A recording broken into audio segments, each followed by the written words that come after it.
I want to get right into it. First of all, as always, thank you guys for joining us for this month's Roomvo University webinar. It's really, really awesome that we can continue to do this, and we can only do it because of you guys and because you continue to show up. So a huge shout out to you guys for coming today.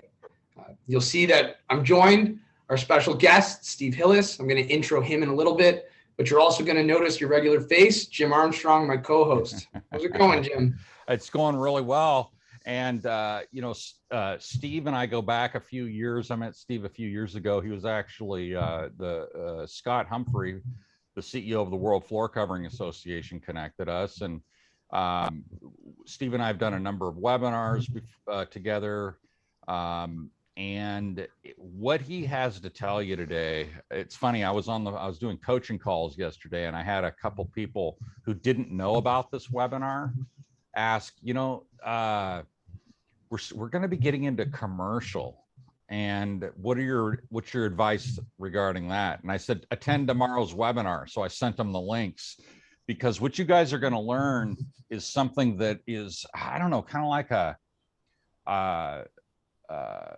I don't know, flooring's best kept secret or something. And Steve's going to lay out how you can get involved in commercial flooring, but without having to take all the risk and headaches and low profit margins of normal, like GC work. So anyway, you guys get your notepads, pens, note-taking devices, whatever you're going to do, because you're gonna learn a lot today. Awesome. Before we get right into it, I'm going to do a little bit of housekeeping like usual. This one's going to be super fast because I know you came to listen to Steve. We recently announced QR codes for samples, and it's being rolled out in showrooms all across North America already. For those of you who don't know what this is, we can now help you make QR codes that you can put right on your samples. When scanned, these QR codes will actually open up the visualizer to that specific product in the visualizer on your website. I actually put together here just a quick one for you. So if you have your phone right now and you want to play around with it, scan that QR code right now through your screen. It'll open up Roomvo to that SKU on a retailer's website that is using our free Roomvo assistant. There is absolutely no cost to this QR code rollout, with the exception of printing it. So our team will actually design the files for you and send you the print-ready files for free. All you have to do is take it to a local printer and get it printed at cost. It's about $37 for 60 stickers at a local print shop by me. So that gives you some idea of how inexpensive this really is to roll out. I just did it. It took 3.5 seconds. 3.5 seconds. I'm telling you, like, this is picking up steam.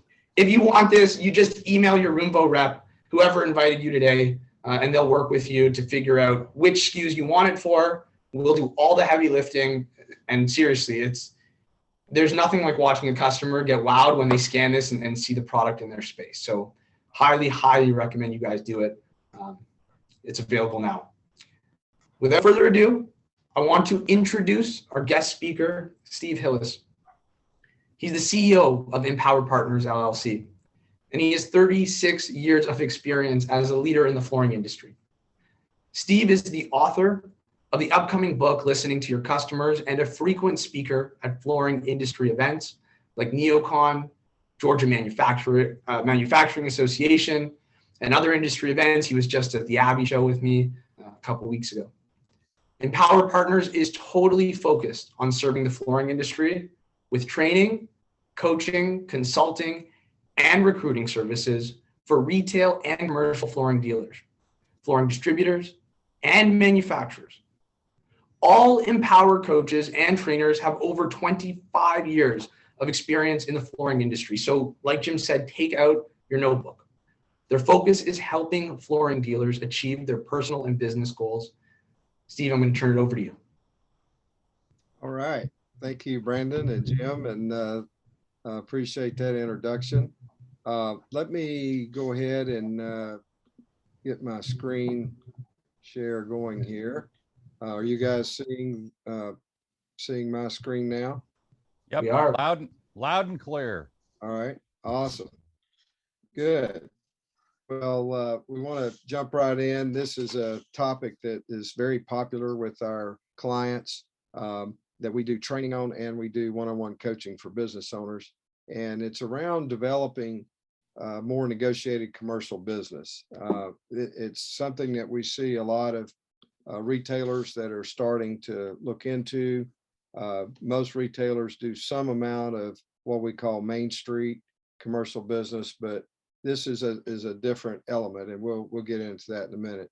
So the key things we're going to cover today is how to diversify your business. You know, if you have all of your eggs in the builder basket or in the walk-in retail basket, that can be good when times are good, and actually the last couple of years has been good for that, with a lot of remodel going on in our homes due to COVID and lower interest rates and a lot of factors.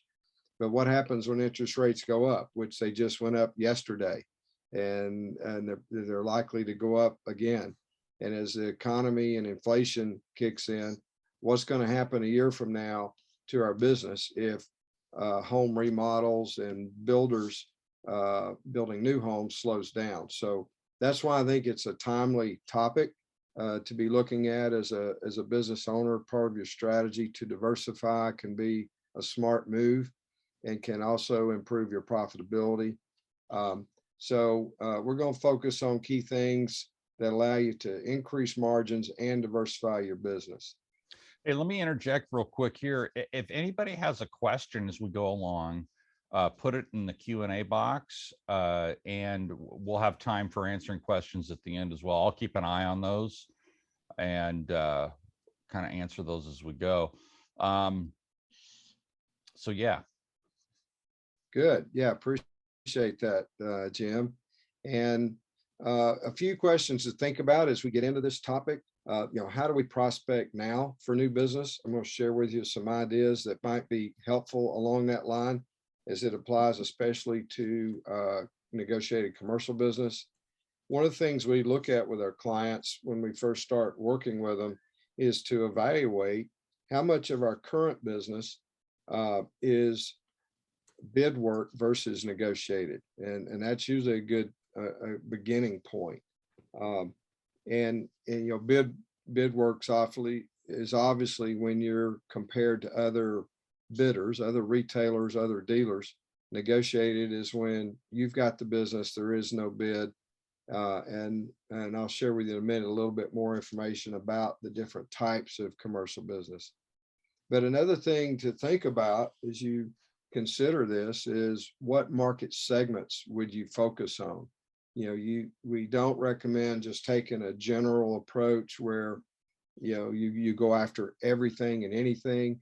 But as you get into commercial negotiated business, doing a little research on your market, understanding who your competitors are, looking at different market segments, and I'll share with you several ideas today, whether it be healthcare that might be a good opportunity in your market, or it could be corporate office or retail. So just understanding your particular market, understanding where you have strong or weak competitors, doing some of that upfront work in the beginning is very important. So think about now how we will go about finding negotiated commercial business. This gives you just kind of a good visual on the types of commercial work that's out there. I'm sure most of you are familiar with the one at the top, which we call Main Street Commercial. That's when it's one of our retail customers.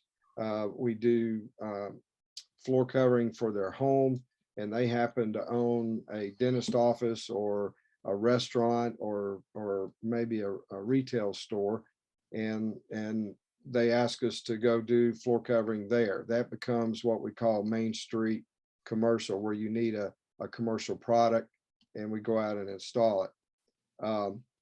Then the very bottom of the base of the triangle you see is general contractor bid work, which are large projects, usually low gross profit, because it's very competitive. Low price usually wins this work.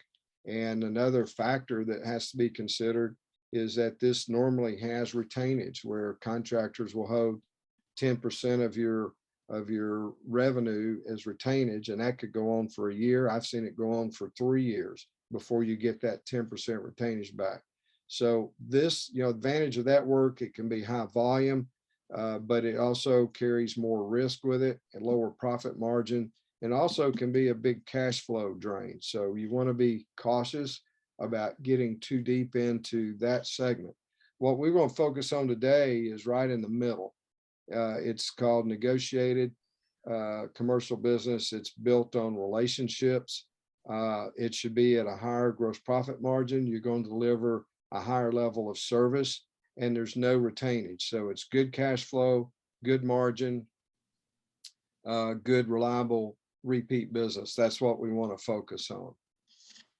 So as you think about planning and prospecting for that, you need to have certain goals around that. I encourage you to, again, look at your market, find out what market segment you're going to prospect to, find out what their pain is, where are their problems. We want to be in the solution business as we develop negotiated work.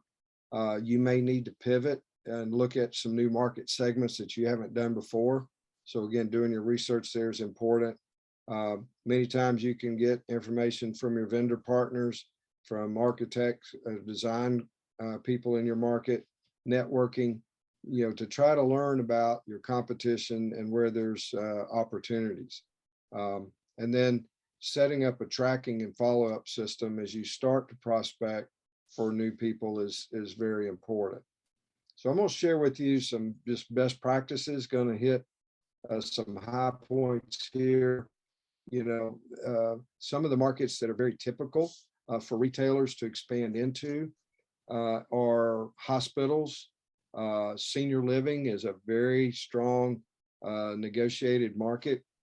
These are all commercial segments that need a high level of service, and they're willing to pay, higher margins for. Schools, many times, all the school work is not through a general contractor and bid work. In fact, I had a flooring company years ago, Metro Flooring Services. We had operations in Los Angeles, Dallas, Nashville, and Orlando, and we did nationwide floor covering work. And we focused on healthcare, hospitals, and senior living, and we averaged 45 to 47% gross profit margin. We did not deal with general contractors. We did not bid work. We would never take on a job that had retainage, but we trained our salespeople how to build strong relationships with the right people, a facility manager in a school or an engineer within a hospital. But these are typically markets that allow you to develop that. I'll give you one other footnote here. An average hospital, say a 300-bed hospital, will typically have about $200,000 to $300,000 a year as a maintenance budget that the facility engineer, or another title that's used is plant operations director. Those are the key people you need to call on and build relationships with. They manage that $200,000 to $300,000 budget every year on replacement work. It's very high service. They want people that respond quickly, that they can depend on. That's negotiated work in most cases, and they're not asking for a cheap price. They need. So let me interject here, Steve. I mean, you're talking margins of 45% and up, and there are a lot of retailers who, on the retail side, struggle to get, even to 40%. And I coach dealers regularly on, getting these kinds of margins. What would you say to a dealer that, like I was telling one yesterday, I was doing some coaching calls and I told her about the margins that are possible, and she was just flabbergasted. What would you say to dealers who are a little skeptical about that? Yeah, it's a great question, Jim. I would say that they need to they need to explore this type of business with an open, positive attitude about raising their margins. And here's the important part. Sometimes I see retailers that are hesitant to raise their margin because they just don't understand it. Part of it is they may not feel they earn it. When you get into this, what you're going to find is that you are delivering. If you're successful doing this, you will be delivering a higher level of service. Your salesperson, your operations manager, your installers. We'll get into this in a minute, but you'll probably want to pay your installers a higher rate than normal because they may be working nights instead of days. They may be working in an occupied senior living facility. So there's a lot of justification to charging a higher price and making a better margin because your salesperson, your company, your operations people are going to be delivering at a higher level service than they would just installing a standard home with a retail job. One of the dealers that I work with, he sent me a note not all that long ago. He did a $120,000 commercial job. It was in this negotiated realm, and it was he got 50% margins. I mean, think about that. That's $60,000 in gross profits. And right. Yeah, that's and I'm not questioning that you can do this. So I'm glad you answered that question, Steve, because and you said, I think, a key thing. It's most of the time, and I know you've seen this too, the ability to command higher margins and that whole pricing thing is way more in the dealer's mind than it is in the customer's. And it's almost a deservance issue. Like, am I really worth this much? So I agree with you. Yeah, that's a good point. And so you do want to know what your strengths are as a company. You don't want to wade into doing hospital sheet vinyl in operating rooms if you don't have the right access to the right kinds of products. You wouldn't want to put a residential sheet vinyl in that kind of application. So you need to make sure that you've got the right vendors, the right product access, and then the right installers. An installer that can do heat welded sheet vinyl in an emergency room and self-cove it is different than an installer that can install sheet vinyl in a residential kitchen. So making sure you've got the right installation strengths, the right products for the market that you're selling to. And then analyzing competition to see where there's gaps, where there's openings. That can be very important. Steve, on that note, if you don't mind me, Elise actually has a really great question here in the chat. She's wondering, does this work for material only dealers as well? Because you're talking a lot about installation and how you can add value there. And so is this for a material only dealer? Yeah, good question. It certainly can be. I tell you, the key element of this is the strength of the relationship that you build with that customer. And what's great about it is all these market segments we're talking about, once you're trained and know how to prospect and how to deliver, it's your relationship with, say, that chief engineer of the school or the hospital or the office building.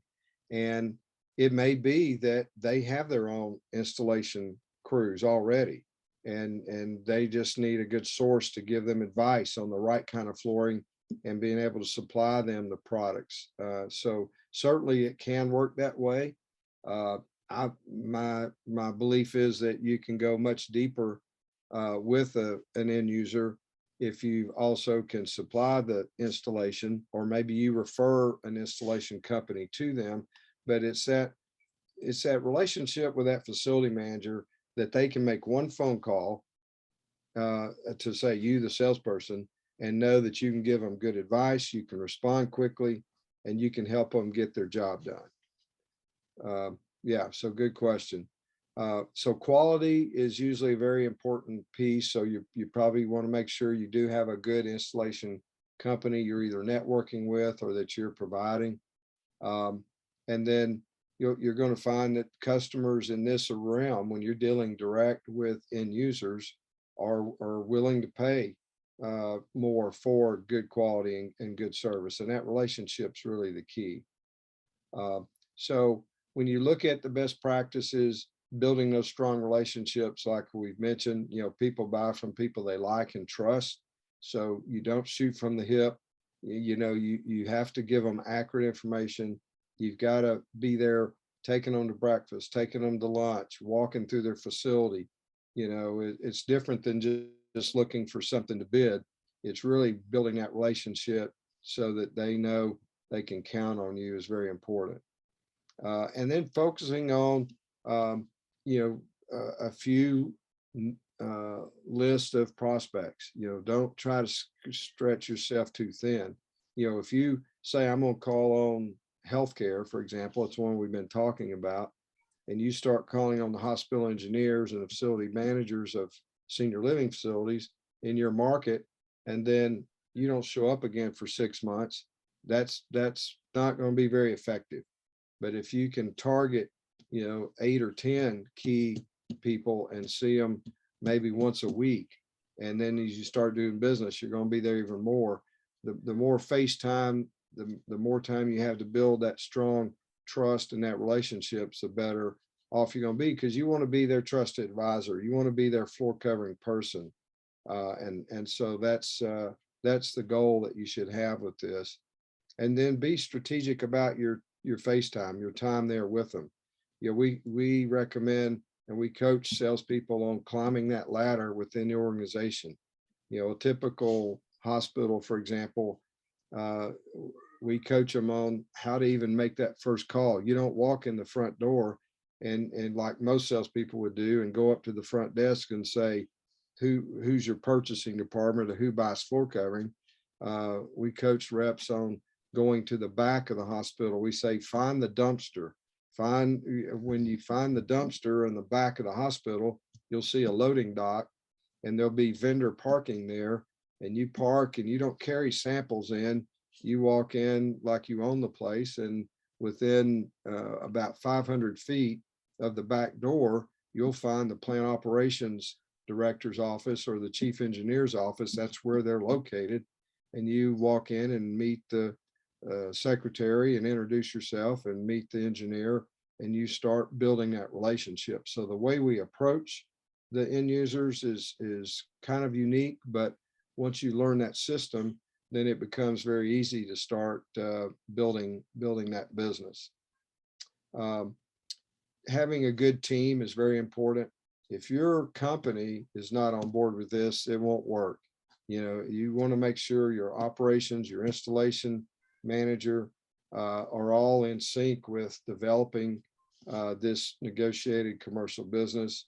You may need to do some training for some of your installation crews to let them know that we might be working some night work, or we may be doing some small jobs and we're going to pay you a premium to go do this small transition strip in the guest or in the hotel or the hospital patient room at 2 a.m. You should make it worthwhile for that crew to go do that. I can promise you that engineer is not going to ask how much you're going to charge me. They're going to pay the bill. And so doing small jobs along with the bigger jobs is kind of part of the process, and you need to prepare your installers for that. Doing pre-job walks and post-job walks gives you that opportunity to really build those relationships, start climbing that ladder within the facility. If you start out with a plant operations director in a hospital or a senior living facility, then the next thing you want to do is, how soon can I meet the VP of facilities? How soon can I meet the assistant administrator? How soon can I meet the administrator, which would be the very top person in that organization? And as you over time get a chance to do that, you'll find that I've seen many cases where after the relationship's built, when they do that big expansion, they say to their general contractor, we're pulling the flooring out of the contract and we're going to work with Denver Flooring because they take care of it. And you still can negotiate it even on the big new construction jobs, and they will pull it out of the contract. So there's a lot of opportunity once you build that relationship. Asking for the customer testimony is really important. As you build this relationship, you do good work, because once you start working, say, for one school facility manager or one senior living facility director, they probably know all the other facility directors around town of other senior living facilities, and they share notes, they talk a lot. When you show up with a letter of reference from the one you've been working with, that's like a bar of gold when it comes to prospecting to the next one. So make sure that should be your goal, is to get a letter of reference on every job you do when you're developing negotiated commercial work, because that can be a great tool for you as you add to your business. I'm a huge advocate of testimonials. Online reviews are just digital testimonials, and what others say about you is 100 times more effective than what you say about yourself. And that is a highly overlooked area. So I just wanted to emphasize that, Steve, because it's such an important point, and that's going to help you close more sales and build more relationships. How do you have advice on, because look, there's a huge chunk of people that don't even get the testimony. That's the lowest hanging fruit. But what we also don't talk about a lot of the time is, how do you get that in front of the next prospect's eyes? How do you make sure that that testimony is heard? Have you found things that are most effective in terms of making sure that like your prospect's reading that? Well, yeah, I mean, one thing that you can do is, as you get those testimonial letters, you can take quotes out of that letter and put that onto your website, is one thing you can do under customer testimonials. You can make copies of those letters of reference and include them with your proposal package. So you can use it in prospecting. You can use it when you present your proposal. There's many ways you can use that information that really helps you. I've seen many cases where a new customer in a proposal stage would go through the proposal, then look at those letters of reference from other hospital engineers and make the statement that, well, if you can do John's work or Sally's work, I know that you can do our work. So it really just helps a faster closing process, and in many ways you can use it as a tool. And so some of the key things to reiterate: make sure you've got the right product lines. Think about your presentation tools and how you're going to do your presentations. Seeing that if you're dealing directly with an end user, remember, you don't have a general contractor involved in most cases.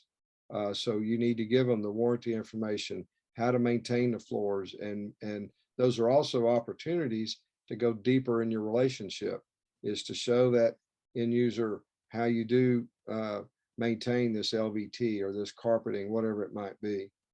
Networking with other vendors, meet other salespeople that do work in the senior living facilities or in the office buildings, and network with them, because you'll find other types of vendors also focus on this kind of work. Look at your company's value proposition, make sure that you can tell that well, and how that you're ready and your crews are trained to service their type of work. See that your operations staff is prepared for responding quickly. You can't take 3 days to respond on advising them when the installer is going to show up. So it does require, I think, a higher level of service and response time. So you have to make sure your team is in sync with that. And then using your marketing and sales resources, to see how to reach out through social media, or we just talked about customer testimonials. And so this is kind of wrapping up with the tips. First, make the commitment to focus on fewer customers. I think that's really important. because you want to be able to build a strong relationship, see that you've created a strong team to service that business, and you want to deliver superior customer service, and you'll get paid for that. And then building that stronger relationship is really a key. Listen to your customers, show empathy, and show them that you really care. That's really, I think, the key elements.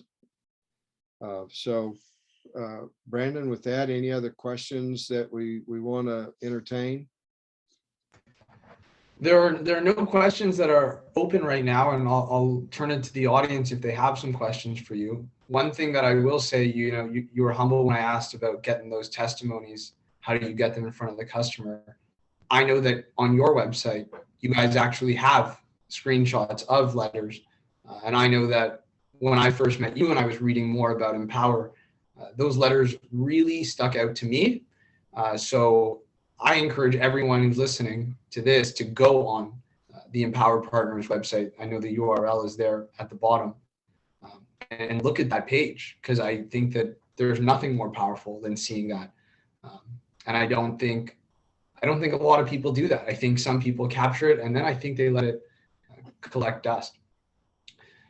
Yeah, that's a good point. One other thing I thought of that I'll just share is a question comes up quite often as we work with retailers on developing this kind of business. And one is, well, can my current salespeople do this, or do I need to hire new salespeople? And the answer really depends on the company. The answer is really both. We've worked with many retailers to help train and coach their current salespeople that maybe are just doing walk-in retail type business on how to prospect and how to develop this. But a lot of it depends on the goals of the company. If you have a goal to develop $15-20 million worth of this type of business, then you may, depending on the capacity of your salespeople that you have now, you may decide to recruit a sales team. I know I was with a retailer just yesterday that was a pretty large retailer, and they've set up a commercial division and group. And so they have salespeople that just go after this kind of business. The way they schedule their crews, they do that separately. So it really depends on how much of this makes sense for your company. And but I think looking at those factors and seeing that they get the adequate training is really important. Steve, let's go ahead and open it up to Q&A. We've got one more question that's in there, but while we're waiting for people to put in more questions, why don't you tell us a little bit about Empower Partners and how dealers can get more information and how you help retailers get going in negotiated commercial? Yeah, be glad to, Jim. We're a specialty company, as you mentioned at the beginning. All we do is work with floor covering companies to improve their business, and the short description is we help companies make more profit, and we help companies improve their company culture. That's why we are involved in working with business owners. We do executive coaching, working directly with retailers, the ownership. We have executive coaching where we work with managers, sales managers, operations managers. But we go through and we'll either do one-off consulting projects to analyze their market, or to help them with compensation plans or whatever help that they need. And we'll also do one-on-one coaching is really kind of the core way that we do that, where we have a 45-minute coaching session, which is a Zoom call every other week. So it's 2 sessions a month. So it doesn't take a whole lot of their time. And we schedule those when it's convenient for our client. And we work on each month the topic that they need the most help with. So if we're working with a senior salesperson that's been doing this for 20 years, and we're probably working with them on time management, delegation, how to avoid distractions, those types of things. If we're working with a younger salesperson that's not hitting their numbers yet, or they're new, then we may be taking them through floor covering one-on-one and helping teach them the basics of product.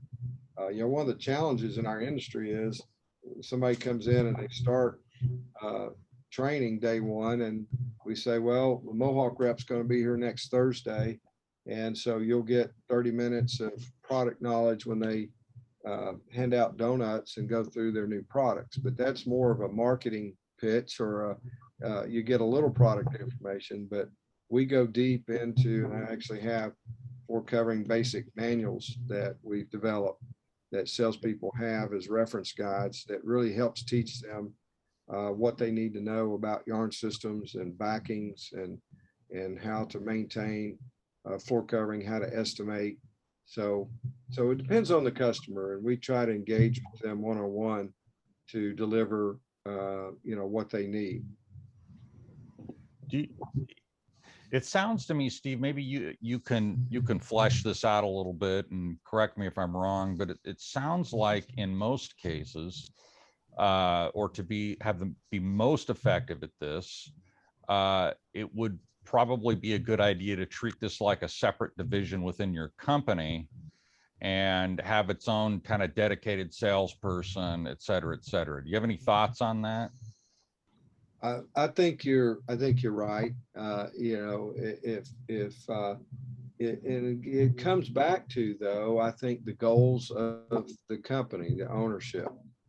If their goal is to, they may not have the capacity of warehousing space, or they may not have the working capital to expand beyond a certain point. But what we try to do is to, do an assessment. We call it a DNA meeting, and that's a free assessment phone call we do with a business owner, or sometimes it's an in-person meeting, but to really understand, where does the company want to be in 5 years? What are your goals?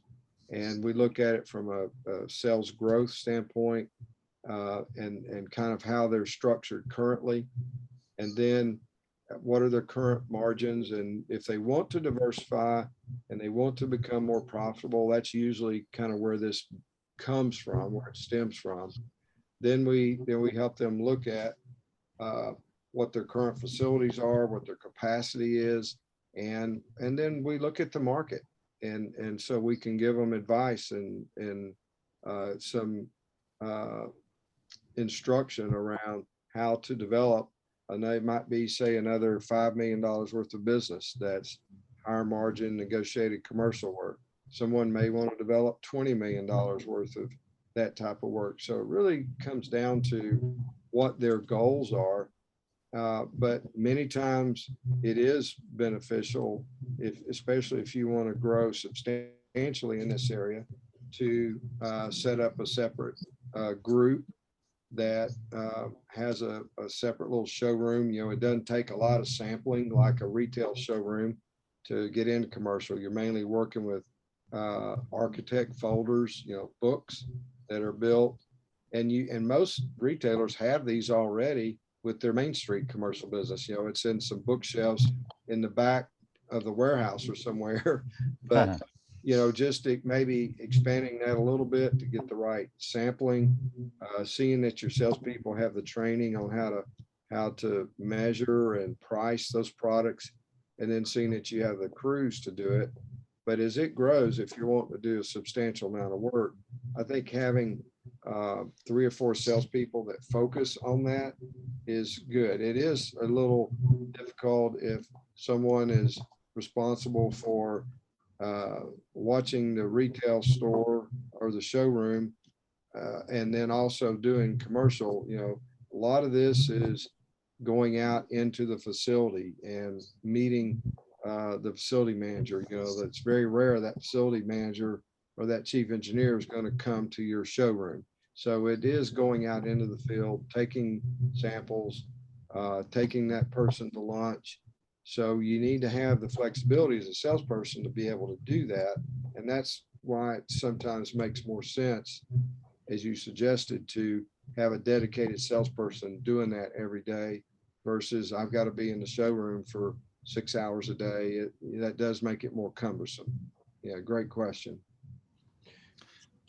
Do you, yeah, I'll tell you what I like about this, Steve, and is that it's something that a retailer can add as an, like an add-on business, that isn't going to create the risk of, general contractor bid work on the big, commercial jobs with the low margins and the slow pay and no pay and all those other headaches. Is if you wanted to start have another profit center within your business, it's not going to put you at risk in the way that is.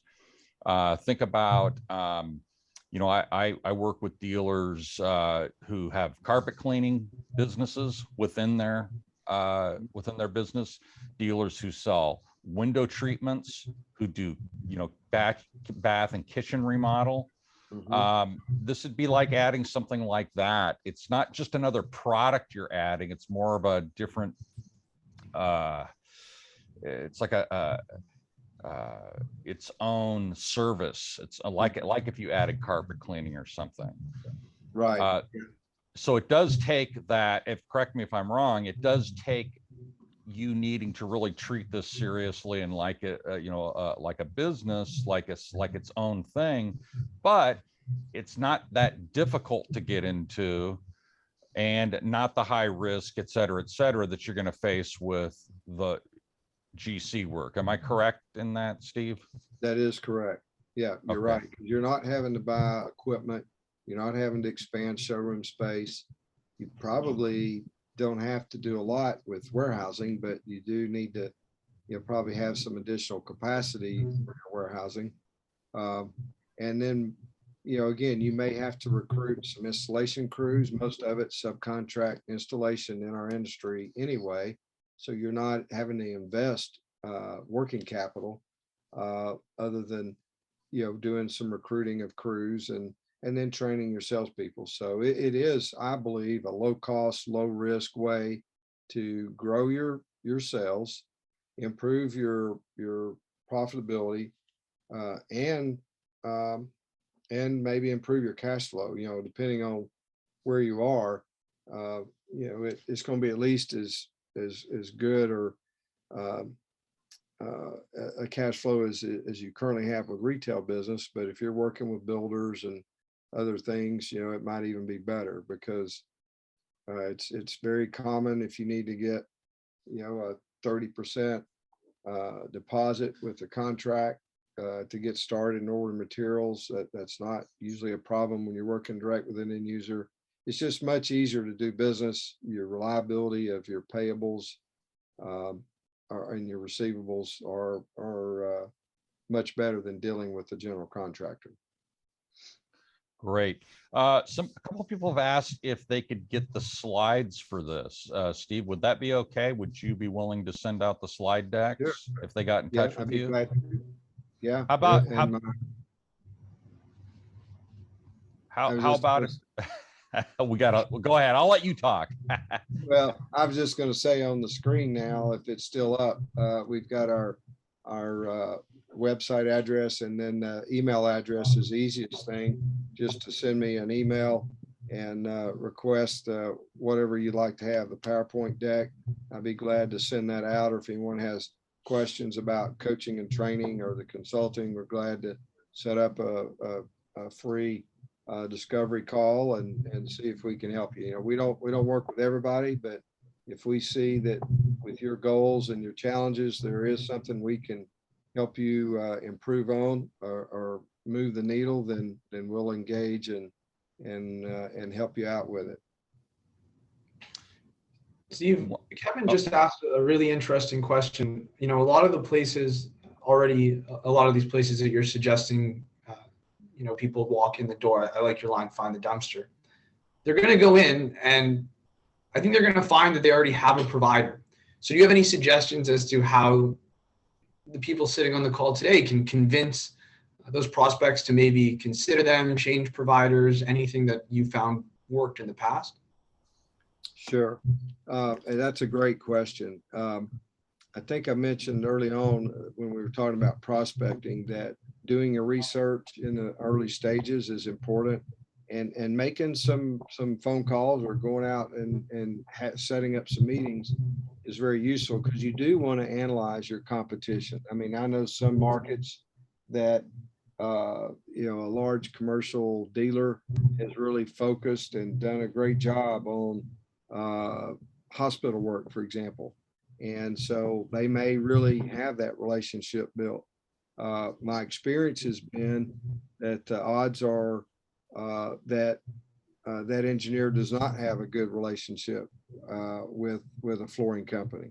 But you do have to do your research to find out. You know, you don't want to waste a whole lot of time in a certain market segment if you've got some very strong competition that already has that covered. But it takes a couple of visits or a couple of phone calls at least with the facility manager to try to vet that out. And I think what you're going to find more times than not is that whether it's a school facility manager or an office complex manager, hospital, whatever it is, more times than not, when you start calling on them and talking about what you do and asking them questions, you're going to find that we need a flooring company. We're not happy with the people that were here before, that they did a shoddy installation, they didn't follow up. So it's just like any prospecting. You want to be able to evaluate your competition, see what the customer's needs are, and then go from there. You know, if you've got once you build out in a certain segment and you start getting these letters of reference, doing the things we just walked through, you very quickly can get to a point where you can say with confidence, we specialize in senior living. We work with, you know, the Atria Senior Living and Denver Senior Living, and you can show some letters of reference. You have to build this, you have to earn this, but you can pretty quickly get to a point where you can say, we specialize in this and we understand your type of environment. Our crews are trained to work in this kind of environment. You start to differentiate, you start to set yourself apart from Joe Blow carpet that maybe only does one every now and then when they're asked to bid something. So does that answer your question? Yeah, no, I think that's super helpful. Yeah, that's excellent. I will add to that. Years ago, in another lifetime, I owned a commercial janitorial company, and everybody that wants a janitorial service already has a janitorial service. But so how did I build it? I built it because a lot of places were not, they just didn't do a good job. They weren't reliable. So just to dovetail with what Steve said, you are going to find those chinks in the armor. You are going to find those people that aren't happy. And then you'll start building your reputation and getting those testimonials, letters of reference, and it's going to start to snowball. Right. Awesome. One last question here. Someone's asking about, Elise is asking, do you sell those floor covering basic manuals separately, or is that something you is for your coaching clients only? Yeah, great question.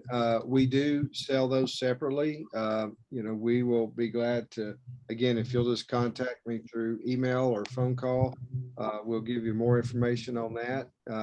And we also, with our coaching clients, especially people that are new to the industry, we provide those with their coaching program. So those are available, and glad to tell you more about that. Awesome. Okay. One more comment, and then I think we're at the end here. Paul Gardner. Hey, Paul. Paul's one of our members. He said, you can start with smaller commercial and work towards bigger jobs. I know Paul is also working towards building the commercial side. So that's a good point too. Yeah, Awesome. I think so. I think just like anything new that you start, starting out small, working out the problems or the learning curves. A lot of this in our business is seeing that you have the right installers, and it takes some time to be able to recruit the right installers. If you may decide that hotels and restaurants and country clubs is one of your niche markets in your area. Again, if you're in Hilton Head or somewhere, that may be your prime negotiated commercial segment. But as you move into some of those segments that require specialty flooring, a lot of pattern match, specialty sheet vinyl, whatever it may be, just seeing that you've got the training. Again, your vendors can help you with that. They can refer you to crews that are certified and trained those kind of installations.